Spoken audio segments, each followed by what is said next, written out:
Hey, happy Friday, Bulimia Freedom Fighters. It's good to be here. I am a bit knackered, but it is lovely to be here. And in fact, speaking of being a bit knackered, on my other channel, which the link to the other channels in the description of the video, I actually just did a whole video about the biggest danger zone, with which y'all all know is feeling absolutely shattered. So if you're new to this channel or you're new to my coaching, you'll know I harp on over and over again about prioritizing rest and good quality sleep, especially in the beginning stages when you need to rewire your brain, because that's where all the rewiring happens so that you can get rid of all those urges. So check that video. Maybe I'll even put it in the description so that you can link straight to it, because it is such an important video, not only why we need to prioritize sleep, but also how to do it and what to do if you have no choice and you're exhausted, but you've got a bunch of things you need to do and you just got to push on. I'm going to give you a good tip in that video for what to do there. But let's get to the topic of today. I actually got a great question. Speaking of which, before we get in, my name's Coach Helen Bennett. My name's Helen Bennett. I am a coach. I help people struggling with compulsive overeating, but I, in fact, struggled with bulimia for 20 years. So if you're new to this channel, I get you. I've been where you are, and the content that I'm creating every Friday at this time is for you to help you recover. If you ever need help, you can check the link in the description and book a call with me. I'm going to highly recommend it because I know bulimia is super tough to beat on your own. In fact, I'd say probably nearly impossible. I don't know anybody who's done it without some kind of help at some point, and I certainly had a lot. But these videos are going to get you started. I'm going to give you lots of great advice. And in fact, even if you're working with me or with somebody else, join me every Friday in this stream and watch the replay. And you can shoot me your questions in the comments, or just give us a thumbs up. Just let us know that you found it valuable or that you appreciate the support. I'd really love that. And if you could subscribe to the channel and hit the notification buttons, all the better. That will help get this content out to other people who's silently struggling. So with that to one side, let's talk about the question for today. It's such a simple one, but the answers are a little bit nuanced. Let's see. Let's just pull this up. I got such a great question. It's if I check in and I'm not hungry, should I eat? So for those of you who don't know me or my work, checking in is when we actually start to re-listen and relearn to listen to our hunger again. If you'd like to learn how to do that, just click the links in the bio, get hold of me, send a pigeon, and I will show you how. Because that's essentially the foundations of the entire bulimia recovery journey. It's, can I begin to hear my real hunger again? And can I honor that instead of being restrictive and constantly on a diet, et cetera, et cetera, et cetera, even if it's scary? And can I start to hear the little subtle signals that my body's sending me to let me know that I'm good? And then once we're getting those signals, we practice relentlessly learning to eat for hunger and stop for fullness. And all the work above that goes into that space of what happens with all the urges that make you want to eat or purge, however your purge of choice is, that you're trying to get through. What do they mean? Where do they come from? Etc. So that's a lot of content for another day, because the spoiler alert with that is the disordered eating has got almost nothing to do with the food and everything to do with disordered thinking or an inability to handle very intense, often traumatic emotional distress.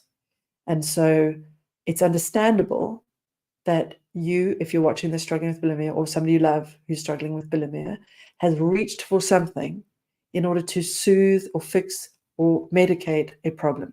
I always think of the addiction or the compulsion, the disorder is not the disease, it's the medication. The big question is always, what's the pain? So in all my other videos, I probably go deeper into that topic, or to those topics. There's a few there. And if you would like to discover what the hell is driving your struggle with food, you're welcome to book a call with me. And in the first 45 minutes, we'll probably hit on exactly what that is. But today's question is it's very specific. It's like, if I can now tell that I'm hungry, or I can tell that I'm not hungry, I've been practicing that, and it's starting to come along nicely. I'm starting to get those signals.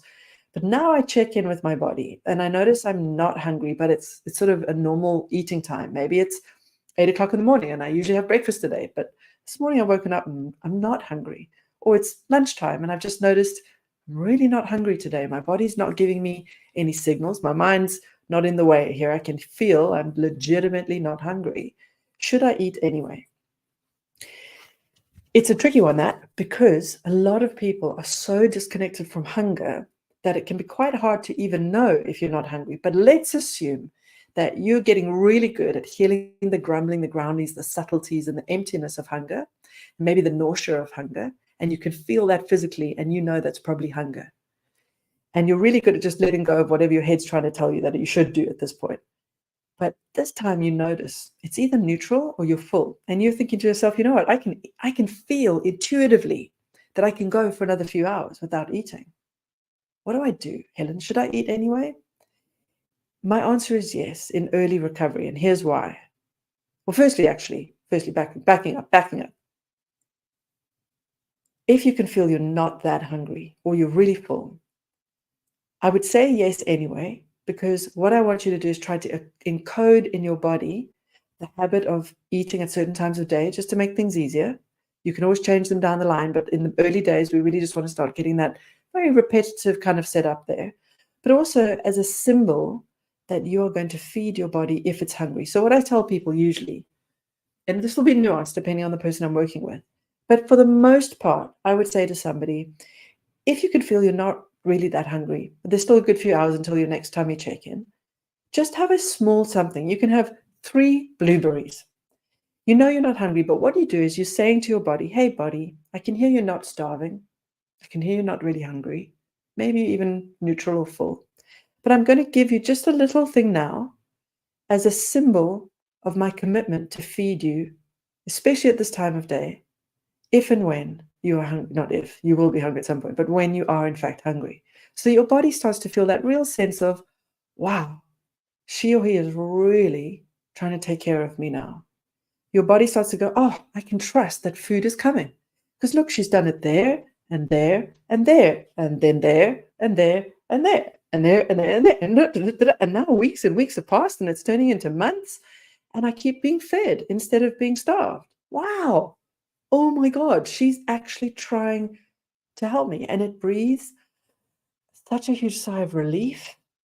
And with that trust, it slowly lets go of those urges that are purely restriction driven. If you've just met me, you'll know that I define bulimia as having 3 different behaviors. We think of it as just binging and purging, but there is a third one, and it's critical that you really start to heal this one, and that is the behavior of restrictive thinking, or being actually restrictive with your eating habits. Now, the good news is, if you've been, say, intermittent fasting and found it really beneficial, that over time, when you do this work of intuitive eating and feeding your body, and your body starts to trust you, you might find, as I did, that you are a natural intermittent faster. That you keep waking up every day and you notice that at 8 a.m. you're never hungry, and you're just never really hungry. But you give yourself a little something anyway, just to show your body if it ever wants food at that time of day, you will feed it. And then over time, you start to trust it's okay. In time, you'll be able to just go, oh, I wasn't hungry. I'm not hungry. I don't need to eat. In fact, you won't even consciously think about it. Your alarm will go off at 2 o'clock or whatever the case may be, because you've been encoding your check-in times. And then one day you'll just think, oh, okay, I'll go get something, totally forget about it, move on with your day. The next thing you know, it's 6 p.m. and you totally didn't think about food. That's when we know your body is really starting to trust you. It's not nagging at you. It's not begging you to go and binge. It's not freaking out that maybe food's not coming and trying to get you to eat anyway. Over time, consistently, you won't need alarms. You won't need to be doing tummy check-ins. You won't need to be feeding yourself religiously at every time of day, even if it's just a couple of blueberries. Over time, you'll just forget, and it will all be so automatic that when your hunger wakes up, you'll feed it, and then it'll shut off again, and you'll get on with your day. And then it'll wake up again later, and you'll start to see that you are a unique individual. There's very specific rhythms, and it'll depend on the season and the time of day and the time of year rather, and how stressed you are and all of that, and your time of the month.